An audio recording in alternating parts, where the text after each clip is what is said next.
Got 20 seconds. Come on, Amanda, go. Keep moving. Good. Get those knees up. Explode. Good. Explode. Let's go. Up. Rock forward. Let's go. One more. Go. You are listening to the Fight Strength Podcast with your hosts, Phil Daru and Jason Burgos. What is up, fighting and fitness fans, and welcome to an all-new and championship-level edition of the Fight Strength Podcast. I'm Jason Burgos, contributing editor for MMAsucker.com and the show's resident journalist, and with me, as always, is the man with the strength and conditioning plans for a horde of top fighters and champions at American Top Team, our resident philosopher, the one and only Philip Daru. Philip, how are you doing this morning? You busting out my whole name today, huh? I want to be very official. I want to go with that. You and my mother. Oh, I'm in good company then. You know what? Yeah, and yeah, I don't know if I like that. Wait, the company with your mother or using Philip? Using Philip. You can stop that now. What about P-Dog? All right, now we're getting a little too old. Okay. Did people call you P-Dog back in the day? Well, you about like 10 years older than me. Yeah, a little bit. You know, I got the wise years experience on you. I mean, how are you doing this morning? I'm good, man. The morning grind. I got my coffee right here, ready to go. Gonna get into this interview with the champ, so I'm happy. What brew of coffee are you using? Is it Folgers? Hold on, let me check real quick. You know what? I'm always down for the Starbucks. You know, you're fancy. We need to get of course. We need to get a sponsorship by them.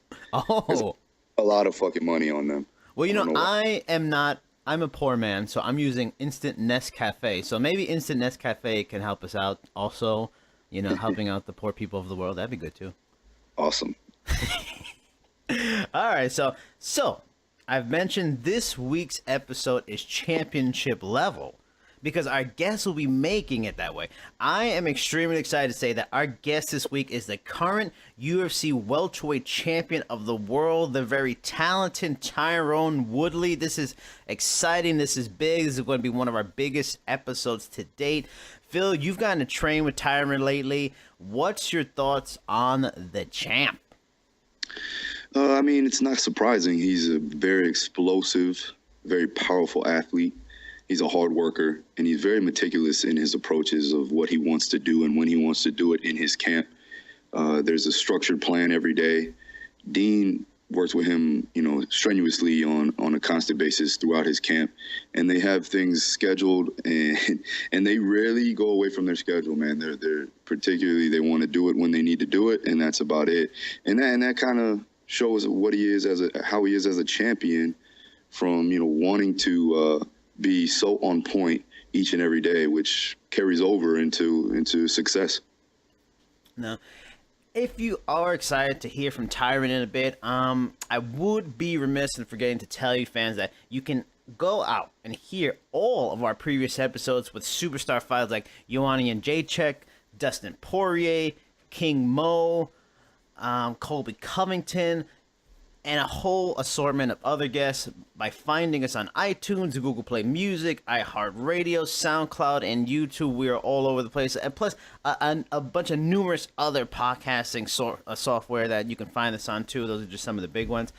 Please give us a rating, a follow, a subscribe, a comment, wherever you choose to listen to the show. On to our weekly Ask Daru segment, which is sponsored by Daru Strong Training Systems. If you want to find ways to live stronger and live healthier, like the high-level athletes Phil trains every single day, then you need to learn more about this training system. Now, our question this week is from, I believe, boxer Liam Conroy. Am I correct? He's a boxer, right? Yes. Okay. Boxer Liam Conroy, he asked, does learning diaphragmatic breathing, practicing to brace your core, and training to stiffen your core directly carry over to combat sports? Yeah, so this is a great question. As people may have seen recently, I've been implementing a lot more intra-abdominal pressurization techniques and drills with my fighters.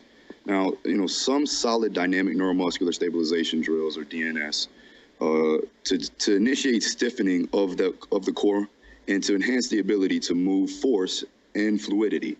This is extremely important when we're working in a combat sport due to the fact that we are trying to develop power and speed from the inside out. Now, this is my theory on that proximal stability with distal mobility.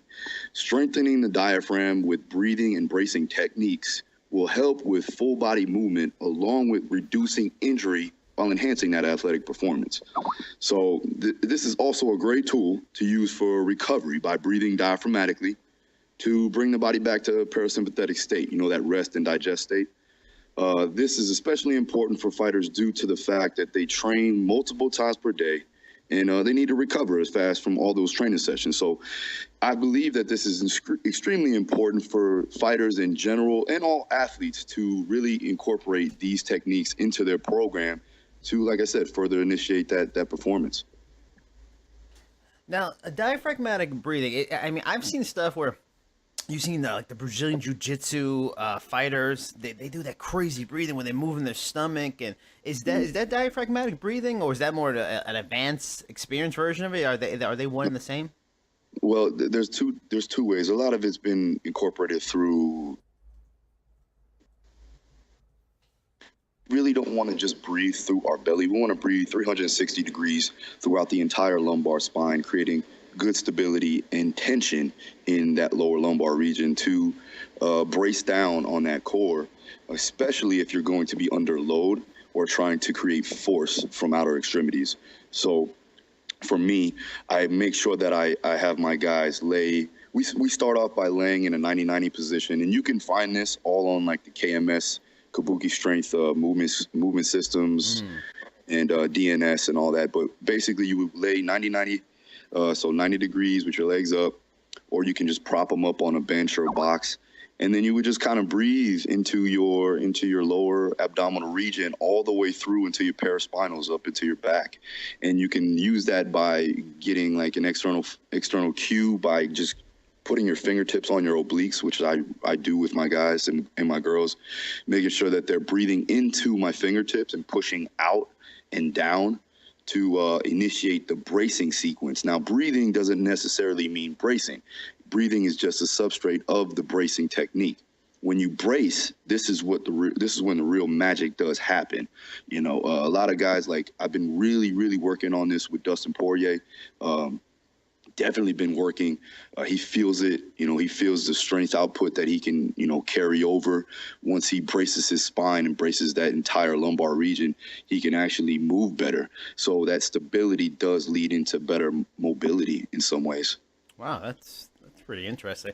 Now you mentioned Kabuki. For because there's a lot of people that listen to this that are trainers, well-known trainers, trainers coming up. Other than Kabuki, what other sources should they go to continue to learn about this and use it in their training system? Like, where are all the sources you learned it from yourself? Well, a lot of it is from Chris Duffin, and I'm working closely with them now as well. And any type of DNS or dynamic neuromuscular stabilization seminars, you can find those. And, that's pretty much where it's at. And also there's a lot of stuff on YouTube as well. And I'll be putting some stuff out more recent on my Instagram and on my social media. So be on the lookout for that. Sweet. It is now time to bring on our guest, and I am pretty damn excited and honored that he has come on the show. He has achieved an amazing level of success in just 8 years in the sport of MMA. He was the premier rising star in Strikeforce, a promotion loaded with future UFC main eventers. He has beaten the likes of Carlos Condit, Kelvin Gastelum, Robbie Lawler, Stephen Thompson, and Damian Maia in a UFC run that includes winning the promotion's welterweight belt. His success has even led to movie roles, a popular podcast he co-hosts with his coach Dean Thomas, and a frequent role on Fox Sports pre- and post-fight shows during UFC events. He's one of the best fighters on the planet. He's on our show this week. He is Tyron Woodley. Thank you so much, Tyron, for appearing on our show today. Well, thank you for the great intro, and I appreciate you guys getting me on. Glad I can make it poppin', and let's get to it. All right. All right, brother. So Tyron, man. First off, let's go ahead and how's your shoulder? And are you doing any rehab at the moment? Yeah, I'm doing rehab at the moment. I tore my labrum. It's what they call a slap tear. So it's large enough tear where they're considering doing a surgery on it. And obviously it's 2017. It's different options outside of surgery. So I'm considering stem cell, PRP, rehabbing it. So those are the things that I'm trying to consider before surgery. The only issue is I do have some debris from the labrum that's in between. So every time that catches, it kind of pops a little bit. So I'm just really, rehabbing it, getting it strong. So if I decide to go with the surgery, then I'm strong enough where I can actually, recover faster. And if I don't, then I already got a head start on recovery. Sure. We'll talk a little bit offline about that PRP. I want to talk to you a bit about that. But let's go back and give us a rundown on how you got started in combat sports and what led you to MMA after college. As a kid, I just fought every week. I mean, to be honest, whether it's in the household or in the street or whatever, I can't remember a week of my youth that I didn't fight. So fighting to me never was like a big deal. It was just something that I thought people did all around the country. It was just something that guys did. And I was a wrestler, so wrestling helped me shift some of that aggression to some positive, something that was actually a sport and something that I wouldn't get in trouble for. So a guy named Kevin Burgos grabbed me off the little troubled streets of Ferguson, got me into wrestling. I only had one day of practice, and he said, "Hey man, you want to try this meet tomorrow?" I said, "Yeah." So I went out there and I slammed this kid. He bit the tip of his tongue, and it was on a mat. So nasty. And I was grossed out, and I thought I was going to go to jail. I thought I had to pay his hospital bills. I'm like, we broke, we ain't got no money. But all the kids were scared of me after that. And I was like, yeah, I kind of like this. So after that, I just kept wrestling. And, I just didn't know to think that losing was an option. I didn't know that, I should be scared of someone. I just had been in so many fights that it didn't register in my mind until college, when people were like, okay, this guy's ranked this, and you should do this. And, until then, I never thought I was.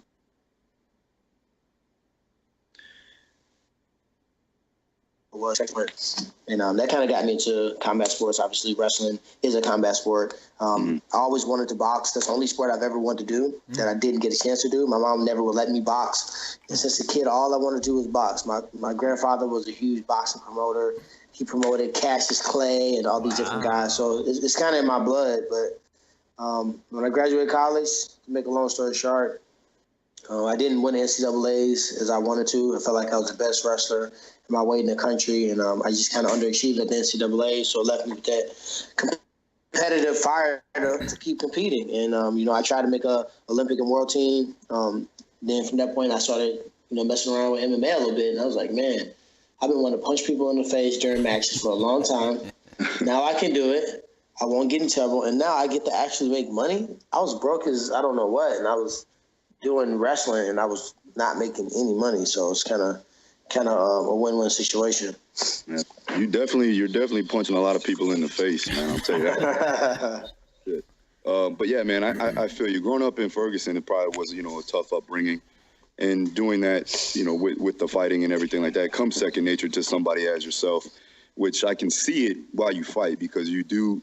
You go out there, you put it on the line, you make sure that you are winning decisively. And I'm liking the fact now that since you're getting older with the sport and you're becoming a champion, you're doing things with a more calculated approach, which makes it even more better from an athletic perspective and from a champion's perspective. So anybody who's talking shit about my boy needs to chill out. Yeah. Well, you'll be fighting that battle all day, and people always gonna have something to say. But one thing about me is I can fight anywhere. I can fight on the ground. I can wrestle you. I can outbox you. I can outstrike you. If I kick you, several guys I've kicked, most of the time they hit the ground and they body completely gets knocked off balance. Carlos Condon's case, it took his ACL away. So when you think about the different things that I bring to the table, I fight. The grappler with striking and takedown defense. I fight the striker with powerful punches in close clinching and takedown. So I have the ability to switch that, and then I just have it in my blood. If we get into a brawl and it's time to bang it out, like some people don't have that in them. They don't have that fight in them. Like I will straight up fight you as well. So I'm just blessed to have all that, and on top of that, just have tip top conditioning, great mindset, great coaching, great strategy. It's just I'm willing to stay the course. I haven't always been that fighter, but I've become that fighter that's willing to stay to the game plan, no matter what the crowd's saying, no matter what my body wants to do, and just go out there and keep winning and try to be the greatest welterweight of all time. Mm-hmm. Now, what I like about you is that you understand branding. You understand putting money fights together. You are an intelligent man who understands the business side of things. However, you are not one for trash talk, and despite the success it has brought many combat athletes, what makes you forego trash talk to sell fights, and do you purposely try to be an example as a top fighter who doesn't have to do that, like a George St. Pierre or Frankie Edgar? I just try to be myself. You know what I mean? Sometimes it's things that I'm thinking that I might not say. I might think that I could just beat this dude up. I might think Bisping is an easy fight for me, but, out of the respect for martial art, I choose not to say things like that. But, as the sport changes and you see a lot of guys, once you get to the end of their career, they say, you know what, forget it, man. I want to cash in. I want to make this money. I want to go out here and, have something to look back on financially. So I'm going to go ahead and take the Chael Sonnen or the Conor McGregor or whatever approach. Mm-hmm. Unfortunately, these young guys that aren't in that position, they're taking that stance and they're making the sport look stupid. They're talking to stuff, many of which are not even in position to contend for a title. They think that the way that they can do it is talk it into existence. Well, I'm an old school guy. I've been fighting for a long time. Even before I started fighting professional, I was fighting amateur since 2005. So with that said, I've earned my due. I've been competing for 12 years in this sport. I've been competing as an athlete for 25 years straight since I was 10 years old with no break. I've never had off season ever. Yeah. I've been an athlete for 25 years straight. So if someone like me can look up to other athletes like Dean and all these other guys, those guys are OGs, and I feel like those guys have precedent. To me, these younger guys need to have a seat and sit down somewhere. So no, I don't feel obligated, but something that controversy does build fights. Controversy, good or bad, does make people want to watch you win or lose. And I think, my stance is I feel like I'm going to start speaking more consciously, things that, in our society that I don't like, and things that, that have to do with race and sport that is very sensitive that people hate to talk about. And I've gotten a lot of lash about bringing those things up. Yeah. You might start seeing me being a little bit more open about talking about those things. Now, since you do bring up young fighters talking stuff, I wanted to bring up a recent guest of ours, Colby Covington. I'm sure you're familiar.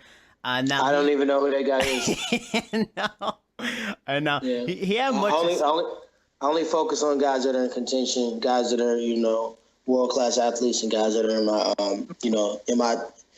in my hairs of my scope. So when I'm looking at my scope to snipe somebody, I don't see Colby Covington in the mix. So the thing I was going to ask is, for guys that do talk stuff like him, that try to bring themselves up, is there any level of flattery in terms of, like, you were once there as a younger fighter and, you wanted to use bigger names. So now you are the star. You are the big name. Is there flattery, or is it just like, I do not like that nonsense. I don't like that guy. I don't want to hear none of it.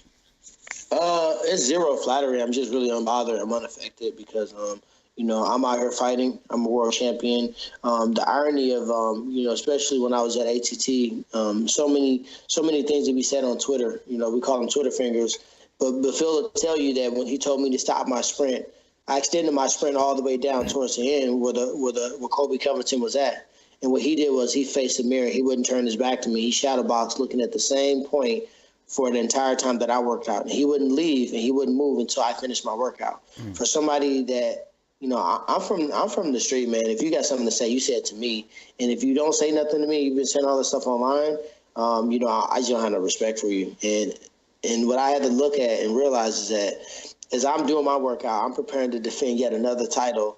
This young man shadowboxing underneath my picture with me wearing a belt. So I can rest assured with that. And then, I just don't get involved with it. I talked to Colby. I said, hey, man, if that's what you feel like you need to do and that's what you want to do, then have at it. But, it's just a loss of hard work, loss of dedication, loss of, guys just, get off the couch and they think that I deserve this and I'm going to get this and this is how I'm going to do it. Yeah. And to him, I think he thinks it's funny and it's cool and people like it, but people are making fun of him. He don't realize it. Man.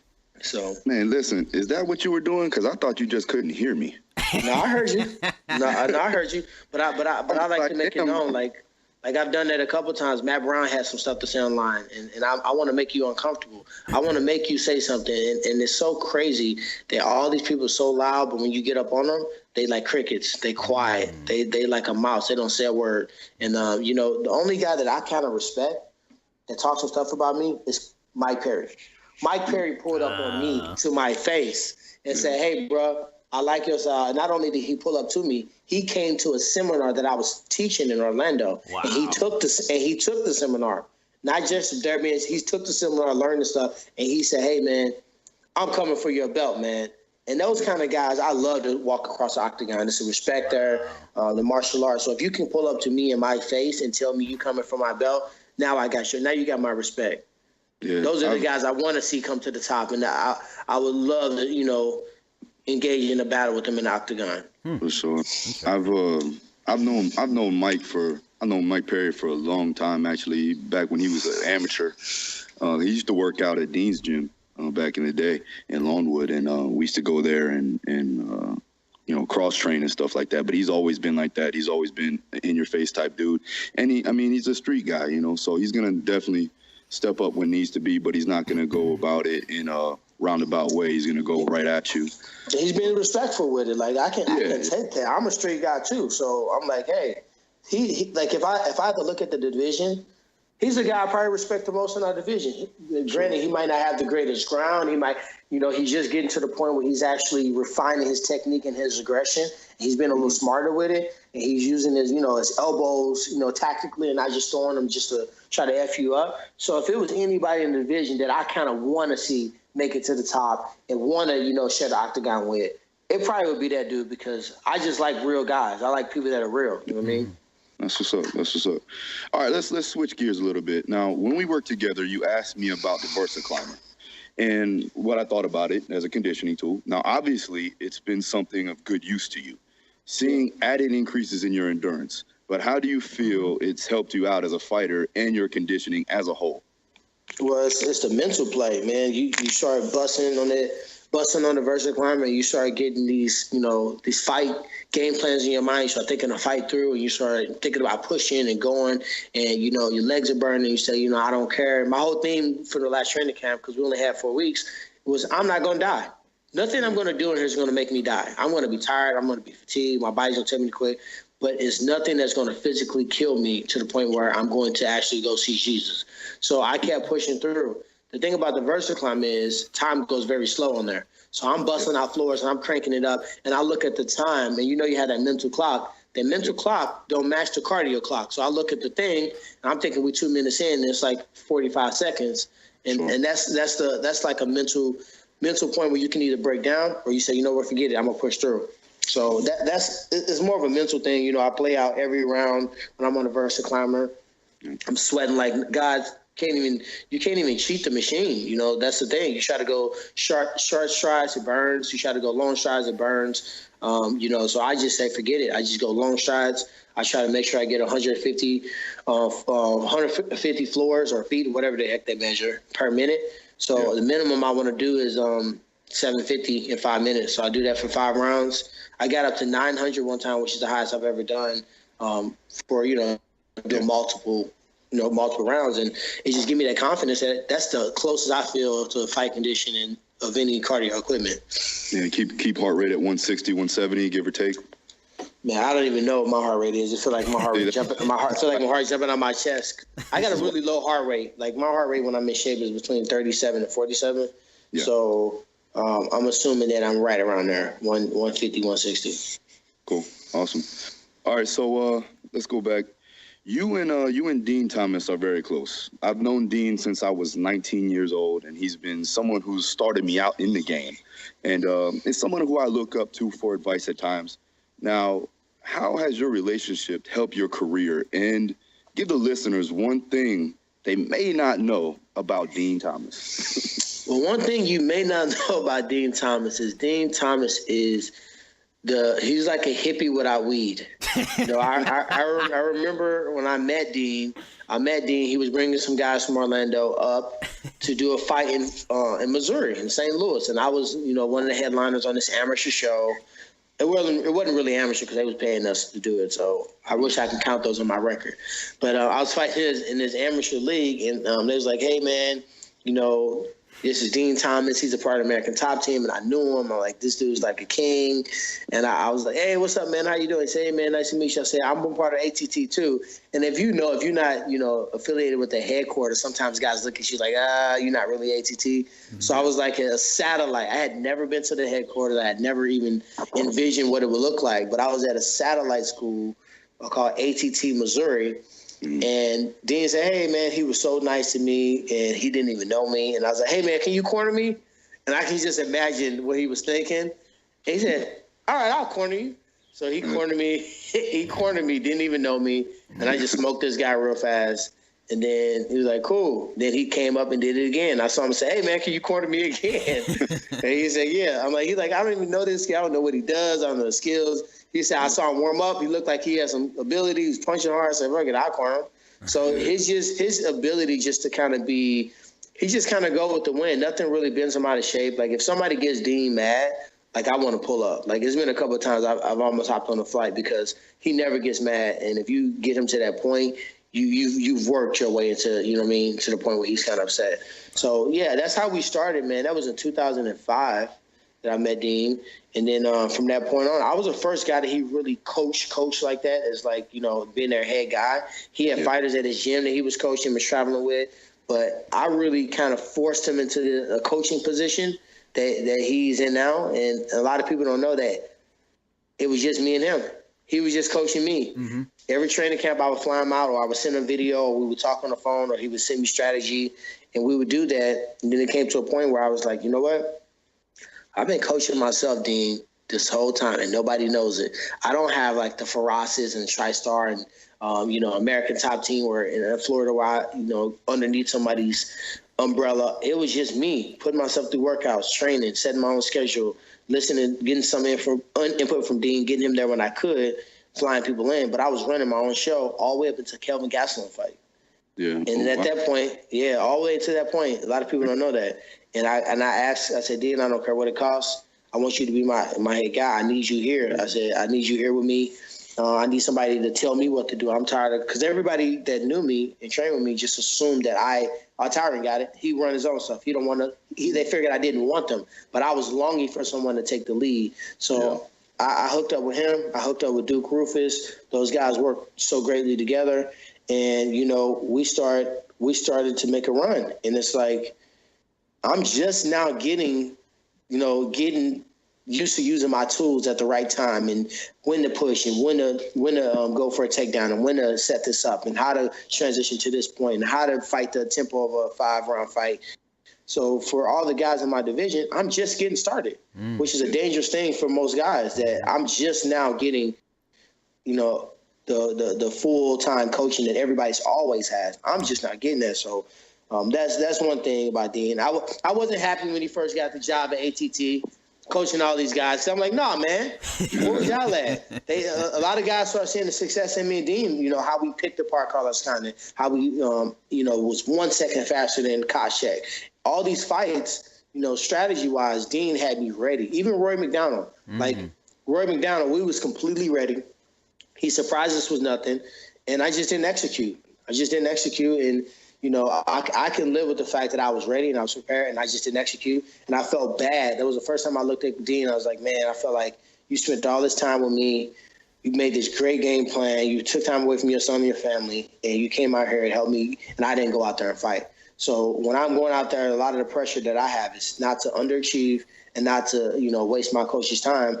It's never about being scared to fight. Like my anxiety when I walk out there is this going to be the Tyron to go out there and put it on like he did in these fights, or is this going to be the Tyron to kind of, chill back and, do whatever? And that's kind of, what's my motivation when I walk out there. So you and Dana White have a unique relationship. You see the Super Bowl together. Then he calls you a drama queen for comments you made about you treat him as a champion, understandably. He wasn't complimentary of your win on Stephen Thompson either. Then things seemed good. Then he makes the what I felt was pretty damn unfair comments after UFC 214. But now you guys are cool again. How would you describe your relationship with Dana? And what is your opinion on him sometimes seeming to show a favoritism to certain fighters? I just think that a promoter should promote the fighter. And I talk with him, and I'm not saying anything to you that I haven't said to him directly. I feel like your job as a promoter is not to keep it real. He's like, I've always kept it straight since I've been in the sport. I said the job to keep it straight is to the reporter. The reporter's job is to keep it straight. The promoter's job is to promote the fighter. And I said, if you make these statements about me and I'm your champion, how are you going to come back and promote me after that? And then you're going to say, oh, look, you're not selling pay-per-views and this, but you can't make a damaging comment or statement about your champion and then expect to promote him so heavily after that. And I said, also, why is the lash on me? And I'm the champion. I'm the one that's having the belt. And these guys are wanting to take my title. And these guys are not bringing the fight to me. Am I supposed to, I said, how would you have liked me to fight Damian Maia? What should I have done differently? He said, I don't know. I said, exactly. I said, but what you did was you gave a strong statement, and what you said, you gave feet, legs, and planes to all these fans to go out here and to soundbite and to say exactly what you said. I said, I fought him a perfect strategy. I said he's taken out his last 12 opponents, been victorious in his last 7 fights. He's got 19 wins in the UFC. Had he beaten me, he would have tied the record for the most wins. He's the most decorated grappler that's ever fought in the UFC, and he couldn't take me that one time. How am I supposed to engage into a brutal brawl, bloodbath that you fans love to see when my opponent is consistently needing and wanting and desperately trying to get me to the canvas because that's his only way to win? That's not my fault. Yep. And I said, what about the stat? Forget about the stats about the least amount of strikes thrown. How many did that break the record for the most takedown attempts failed? Did that, you know what I mean? How many fighters have fought 4 world title fights in less than 12 months? Like, bring up those stats. And the same thing with Stephen Thompson. Like, why are you coming up to Stephen and saying, oh, man, don't listen to the crowd. Tell them to get in there with Tyron Woodley. Why is he giving that compassion and that, understanding when his game is to come and take it from me? And I'm the only one that did fight any damage in that entire fight. He never had me to the point where the referee wanted to come and peel me off. It was several times in the first and second fight where he was on the canvas. He was knocked down. He never knocked me down. He never hurt me. So I guess everybody expects me to fight the same way Matt Brown and Carlos Condit or Neil Magny or Jorge Masvidal fought Maia and lose. I guess they expect me to run in and dart in and go crazy and get hit on a punch going backwards with Stephen Thompson and get knocked out. That would be stupid. Yeah. So I rather go out there and fight hard. And I was looking for opportunities to knock both of those guys out. And I had a few moments with Stephen Thompson where I hit him and I thought I was going to hurt him and put the fight in the bag. And he's a tough guy. I don't want to be knocked out. I'm not just going to let somebody knock me out. So I can't expect, for a high-level guy. And then it's another thing. This is the highest level. Yes. I'm not fighting Dan Henderson like this. I'm not fighting, guys that aren't in the top 10. I'm not doing these mismatches. I'm not fighting, Nate Diaz when he was 500 as a freaking lightweight and 1-4 as welterweight. No matter what the trash talk is, these guys are fighting great matchups that are good matchups for the fighter. I'm fighting number 1 contenders over and over again, world champions over and over and over again, and it might not be a good matchup. Look at Robbie Lawler fight. He wanted to brawl with me, and I outbrawled him. And guess what? It was a good fight to watch because the style made that fight. And George St. Pierre had a lot of decisions at the end of his career, but nobody was complaining, like they do with you. But I mean, I know you're short for time, but you brought up that you're not into trash talk, but you may be, talking out more on social issues. So you're a native of Ferguson, Missouri, as you mentioned before. The state has seemed like a hotbed for the continuing issue of racism in the country. There was the shooting of Michael Brown, some race-related problems at your alma mater, Missouri University, a couple years ago. Now, recently, the acquittal of another white cop in the shooting of an unarmed African-American man. in this case, Anthony Lamar Smith. First, what are your thoughts on the acquittal of Officer Jason Stokely a couple of weeks ago? And secondly, do you get contacted often to be a part of any of the protests in the state, hoping to bring your celebrity and your notice to the issue anymore? You know, the thing I didn't like about that is that the judge that basically it was his decision. He kind of used his what he thought. What I didn't like is that he postponed the revealing of the verdict. And that's something that I don't think is fair to the family. I don't think it's fair to the community, that they were waiting on it. He postponed it because his daughter had a wedding, and he didn't want the wedding sabotaged. Wow. He also moved and relocated himself, and he also got all the law enforcement, all the government workers. They all were off work. They were prepared for chaos rioting and people in a huge uproar. So he gave the notice in 2 or 3 days on what day the verdict was going to come out, so everybody get adjusted, because he knew that everybody was going to be, in uproar. So if you knew that, maybe you should have thought about that as you made the decision. Exactly. Maybe, it was a lot of evidence that made the situation seem as if it was a lot of foul plays, a lot of video, a lot of audio, a usage of a non-issue firearm. I don't know what police officer that just has an AK-47, and that's how he neutralizes the situation. That doesn't make a lot of sense to me. So with that said, I just don't. I think more attention should be focused on matters like that. Failures in the system. I think more attention should be focused on natural disasters. Puerto Rico, Mexico, earthquake there, the 2 hurricanes that just torture certain parts of the U.S., and not focusing on athletes kneeling down during the national anthem. Yep. So I feel like we need to redirect as a nation, and it comes from the top. I want you guys to check out. It's a site called TrumpTrippin.shop. There's no G on Trump, on tripping. So it's TrumpTrippin.shop. So this is a site, it's not extremely political. It's not taking a stance. It's just basically that he tripping. Yeah. because at the time he's tripping. Because I can guarantee you, I've got so many friends, because I got a big mixed group of friends, and some of them are Trump supporters, and they say, man, he is tripping.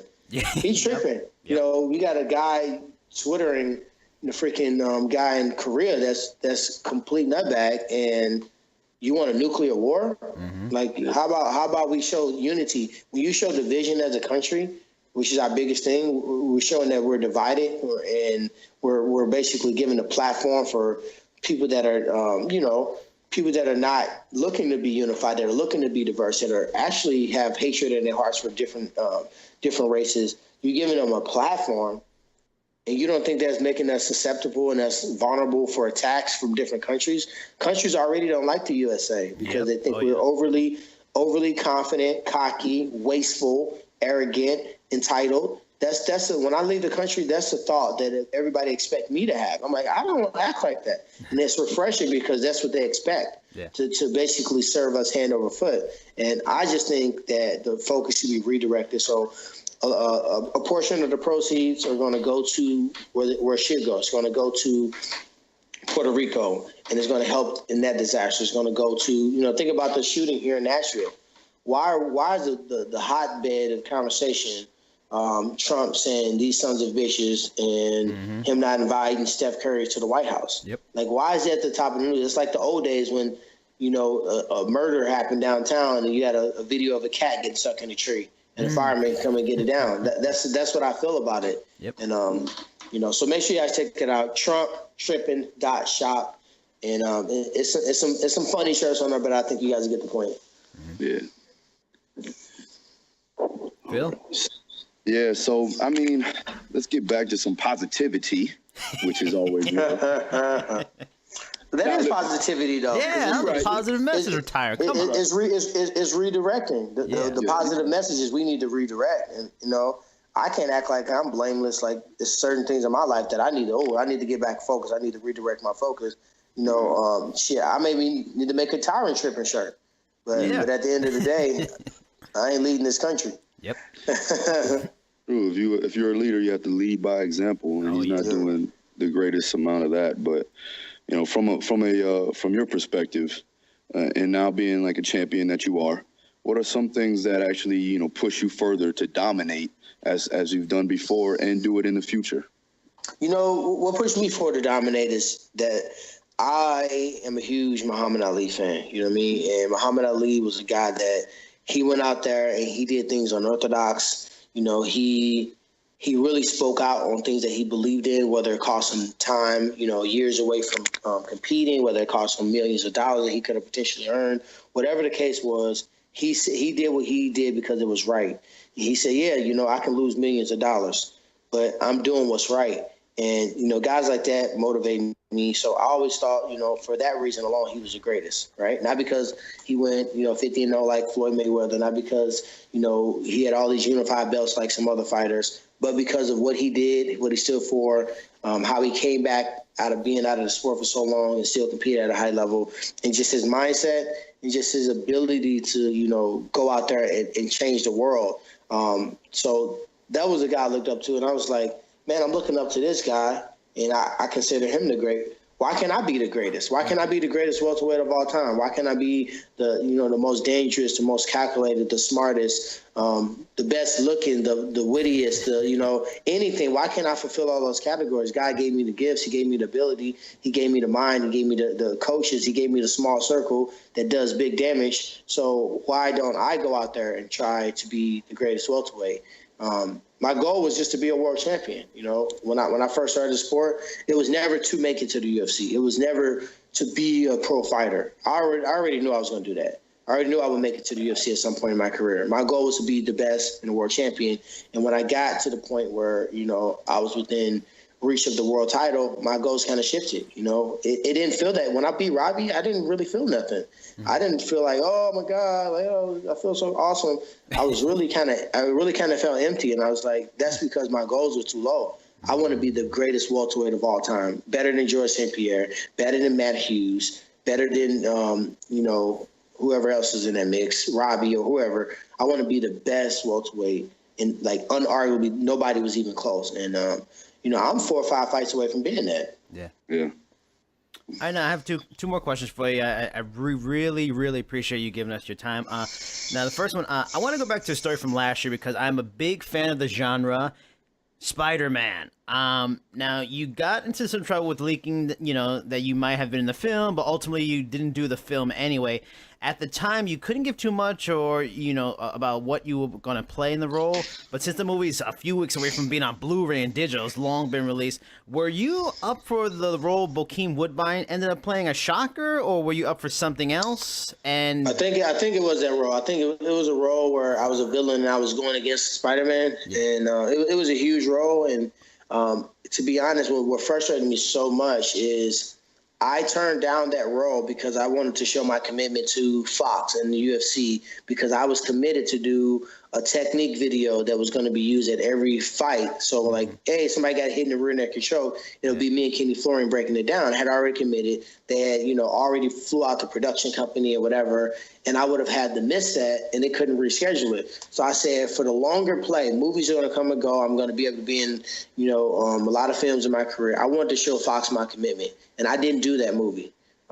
So right after that is when Dana White went ham on me because he thought I didn't want to fight Stephen Thompson, and he went off and he put this punishment on me and this and this, and then I actually lost some Fox dates. So I was kind of mad because I'm like, hold on, now I'm sitting up here, I canceled my fucking movie with Spider-Man to show my dedication to you guys. I was filming a video for you guys, and then now I get this. So that'll never happen again, because at the end of the day, it didn't show true in that case. So I did not do it. But, it's funny is my little sister actually was on that movie. My little sister, Tyron Woodley, we were both supposed to be in a scene together, which would have been cool, working with my little sister for the first time. Yeah. I ended up not doing it, but I'm not familiar exactly what scene she's in, but she actually was in the movie. So I'm kind of excited about that.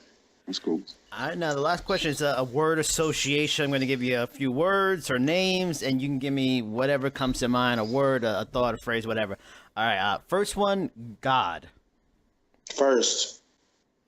George St. Pierre. Second. Dana White. UFC. Family. I already said first, didn't I? Yeah. Now do we know the second or third? Second. Colby Covington. Next question. Ferguson, Missouri. Home. Climate change.